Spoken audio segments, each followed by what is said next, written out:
வணக்கம். நீங்கள் இணைந்திருப்பது சிலோன் தமிழின் பிரதான செய்திகளுடன் இணைந்து கொள்ளும் நான் சுதர்மினா தயானந்தன். விரிவான செய்திகளுக்கு செல்வதற்கு முன் இன்றைய நாளுக்கான தலைப்புச் செய்திகள். தேர்வை வரி குறித்து ஜனாதிபதி மற்றும் அமெரிக்க வர்த்தக முகவர் அலுவலகத்தின் தூதுவரிடையே கலந்துரையாடல். செம்மணி மனித புதைக்குழி சர்வதேச நீதியை வலியுறுத்தி வடக்கு கிழக்கில் இன்று போராட்டங்கள். கொழும்பில் வாடகை அறையில் தங்கியிருந்தவர் கொடூரமாக கொலை. இளைஞர்களால் அரங்கேற்றப்பட்ட கொடூரம், விசாரணைகளில் வெளிவந்த பகீர் தகவல். தாய்லாந்து கம்போடியா எல்லை மோதல், கம்போடியா உடனடி போர் நிறுத்தத்திற்கு அழைப்பு. இன்றைய வானிலை தொடர்பான அறிக்கை. இனி தொடர்பான விரிவான செய்திகள். தேர்வை வரி குறைப்பு தொடர்பாக ஜனாதிபதி அருண்குமார் திசாநாயக்க மற்றும் அமெரிக்க வர்த்தக முகவர் அலுவலகத்தின் தூதுவர் ஜெமிசன் கெரியருக்கும் இடையே இணையவழி கலந்துரையாடல் ஒன்று இடம்பெற்றுள்ளது. இலங்கை ஏற்றுமதிக்கு அமெரிக்கா விதித்துள்ள தீர்வை வரிகளை குறைப்பது தொடர்பில் நேற்று பிற்பகல் இந்த கலந்துரையாடல் இடம்பெற்றுள்ளது.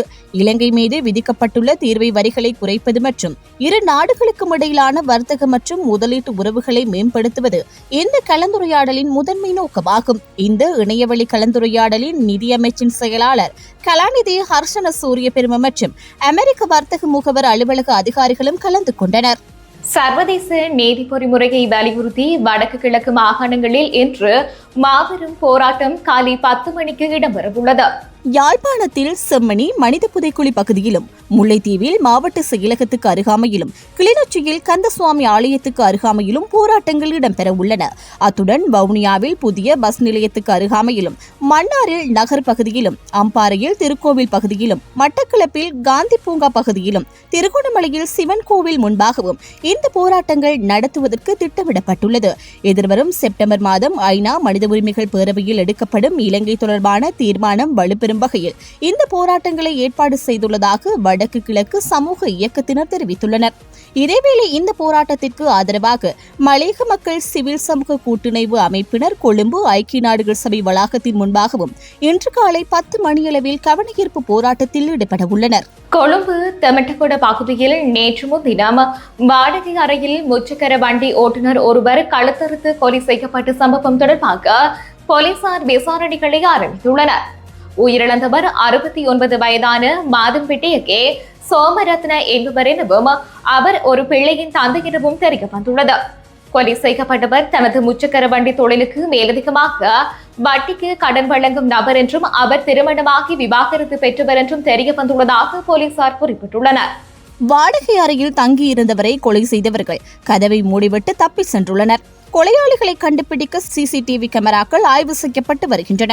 மேலும் கொலைக்கான காரணம் இன்னும் கண்டுபிடிக்கப்படவில்லை என்று போலீசார் தெரிவிக்கின்றனர். தெமட்டகுட போலீசார் மேலதிக விசாரணைகளை மேற்கொண்டு வருகின்றனர். கோமாகம போலீஸ் பிரிவில் ஒருவரை கழுத்து நெரித்து கொலை செய்து கிளை வீதியில் வீசி சென்ற குற்றத்தில் தொடர்புடைய 4 சந்தேக நபர்கள் கைது செய்யப்பட்டுள்ளனர்.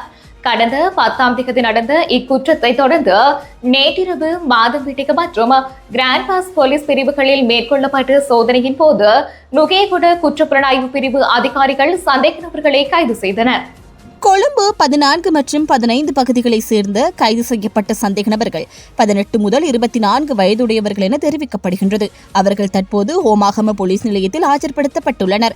கொலை செய்யப்பட்ட நபர் பயணித்த கார் கேகாலை மாவநில வீதியில் கண்டுபிடிக்கப்பட்டது.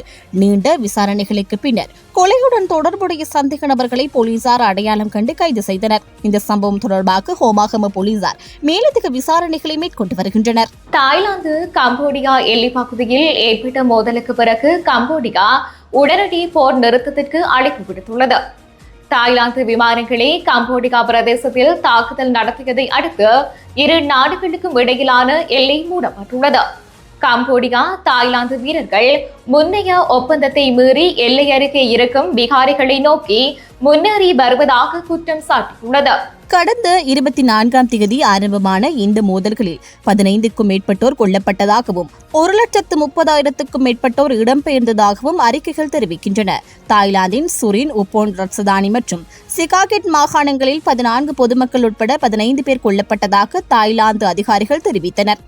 அதேவேளை கம்போடியாவின் ஒட்டார் மீஞ்சி மாகாணத்தில் ஒரு பொதுமகன் கொல்லப்பட்டதாகவும் 1500 குடும்பங்கள் இடம்பெயர்ந்ததாகவும் உள்ளூர் அதிகாரிகள் கூறினர்.